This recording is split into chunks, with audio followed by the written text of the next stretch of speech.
Assalamualaikum warahmatullahi wabarakatuh. Kembali lagi di channel YouTube Animal Zoo, channel yang membahas seputar dunia hewan, baik hewan peternakan atau hewan yang ada di lingkungan sekitar kita semua. Oke, pada kesempatan kali ini saya akan menjawab pertanyaan ya di kolom komentar. Masa bertelur ulat kandang itu bagaimana ya? Nah, sebelum ke topik pembahasan, jangan lupa teman-teman dukung channel ini supaya channel ini selalu berkembang, dan saya juga semangat untuk membuat berbagai konten ya teman-teman, khususnya tentang seputar dunia hewan, dengan cara memberikan like untuk video ini dan subscribe untuk channel ini, serta share apabila video ini dirasa bermanfaat buat orang lain.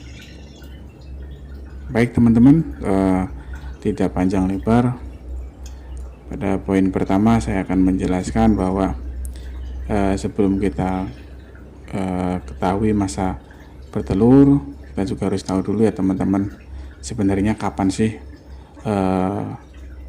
kepik ulat kandang itu mulai bertelur ya teman-teman. Kalau saya baca beberapa referensi, kumbang atau kepik ulat kandang itu bisa mulai bertelur di usia hari ke-7 sampai 14 hari ya teman-teman. Dengan kita ketahui atau kita lihat secara fisiknya ya teman-teman, yaitu kumbang itu sudah mulai warnanya hitam pekat. Awalnya kan kepik ulat kandang itu warnanya kecoklatan ya teman-teman, coklat muda lah. Kemudian lama kelamaan itu menjadi hitam pekat. Itu tandanya melihatnya seperti itu. Kalau dari segi usianya itu kurang lebih 7 sampai 14 hari. Nah, ini pun tergantung dari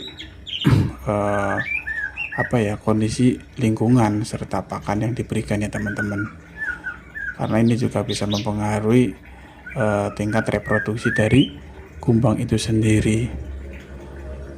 Baik teman-teman,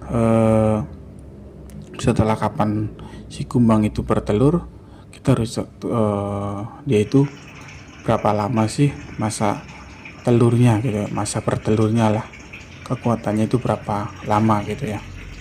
Nah, kalau khususnya di ulat kandang yang saya alami, itu biasanya itu kepik ulat kandang 1 sampai 3 bulan teman-teman ya. Memang masa bertelurnya itu relatif singkat ya, jika kita bandingkan dengan ulat Hongkong dan ulat Jerman. Nah, ulat Jerman sendiri saya sampai pernah usianya itu 9 bulan teman-teman, masih bisa bertelur. Nah, tapi karena memang ukurannya juga lebih besar ya jika kita bandingkan dengan ulat Jerman. Nah, kalau ulat Hongkong ulat kandang di lain sisi kita melihat ukurannya relatif kecil ya teman-teman, jadi mungkin lebih cepat ya masa bertelurnya. Nah, biasanya juga tidak menutup kemungkinan usia kurang dari 3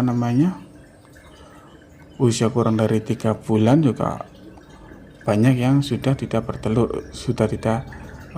lagi ya teman-teman. Nah, ini pun tergantung dari kondisi kandang ya, kondisi kandang, dari suhu kandang, tingkat kelembaban, serta tingkat kepadatan dari kumbang itu sendiri ya.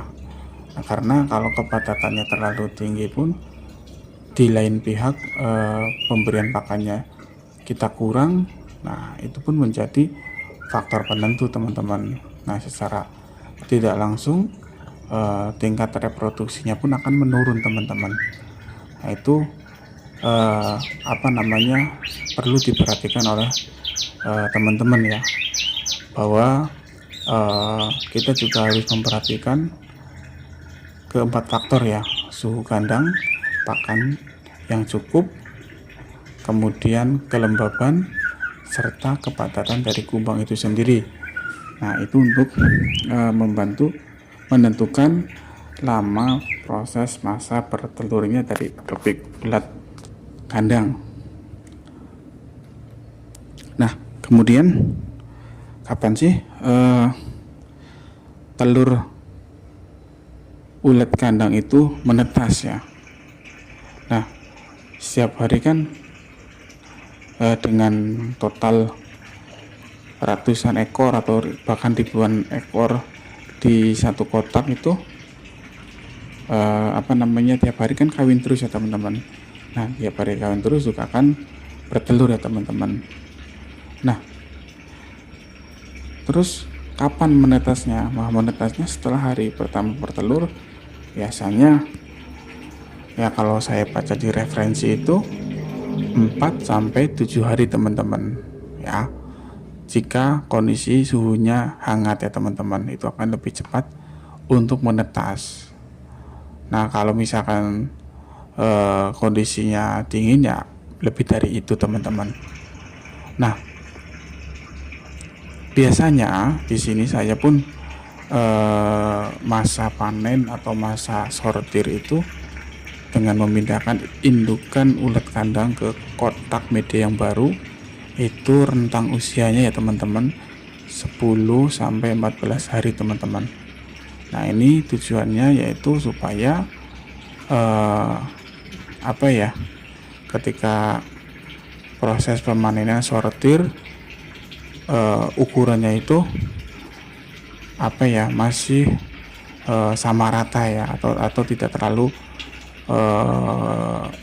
selisih perbedaan ukurannya itu tidak terlalu jauh ya dengan anakan atau telur yang baru menetas ya teman-teman. Nah, biasanya itu telurnya itu yang belum menetas biasanya itu nempel di papan triplek atau di box ya teman-teman. Itu warnanya putih kekuningan, biasanya menempel di dedak.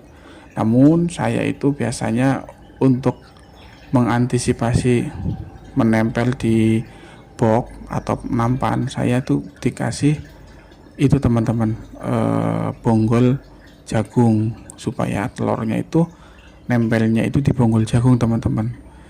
Jadi nanti bonggol jagungnya itu saya tempatkan di tempat saringan ya teman-teman. Nanti kalau yang menetas maka akan turun ke saringan, dengan di bawahnya itu ditaruh box teman-teman, supaya anakan yang menetas jatuhnya di box teman-teman. Jadi seperti itu teman-teman. Oke teman-teman, seperti itu saja yang saya bisa sharing ya tentang masa usia masa bertelur ulat kandang ya teman-teman. Semoga ini bisa bermanfaat buat teman-teman yang ingin membudidaya ulat kandang ya. Semoga juga teman-teman bisa sukses dalam berbudidayanya. Kurang lebihnya saya mohon maaf. Wassalamualaikum warahmatullahi wabarakatuh.